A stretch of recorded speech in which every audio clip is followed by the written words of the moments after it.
একটা মেয়ে একটা অদ্ভুত ধরনের পোকা পুষে ফেলেছিল। প্রতিদিন সে ওটাকে হাতে তুলে আদর করতো, কেন ওটা তার সবচেয়ে কাছের বন্ধু। একদিন তার বান্ধবী নেহা তাকে এক গ্লাস পানি দিল, কিন্তু সেই পোকাটা গ্লাসটা ফেলে দিয়ে সোজা নেহার হাতে উঠে গেল। তারপর সে নেহার ত্বক ফাটিয়ে রক্ত খেতে শুরু করলো। তবে ভাগ্য ভালো ছিল, কারণ সেই পোকা শুধু তারই ক্ষতি করতো না, যারা তার মালিকের মতো তার যত্ন নিত।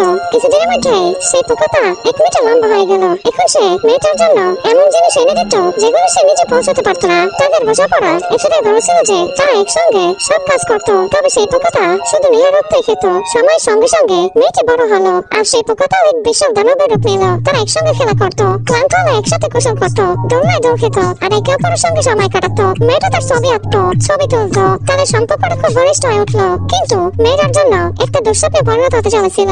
একদিন হঠাৎ তার হাতে তীব্র ব্যথা অনুভব হলো। তখন সে বুঝতে পারলো যে আর রক্ত দেওয়া তার পক্ষে সম্ভব না। পরদিন সকালে সে পোকাটার জন্য খাবার বানালো, কিন্তু পোকাটা তখন এতটাই ক্ষুধার্ত ছিল যে রেগে সব খাবার ফেলে দিল। তারপর হঠাৎ সে দরজা খুলে দিল, আর তার মতো আর অনেক পোকাকে ঘরে ঢুকিয়ে নিল। মেয়েটা যখন শব্দ শুনে দৌড়ে এলো, তখন দেখলো পোকাগুলো পুরো ঘর ভাঙচুর করছে। ভয় তার পা কাঁপতে লাগলো, সে পালাতে গেল, কিন্তু তখন সে পোকাগুলোর মাঝে পড়ে গেল। তারপর ছাতি থেকে পোকা তার উপর ঝাঁপিয়ে পড়লো, আর তার শরীরে রক্ত চুষে নিল।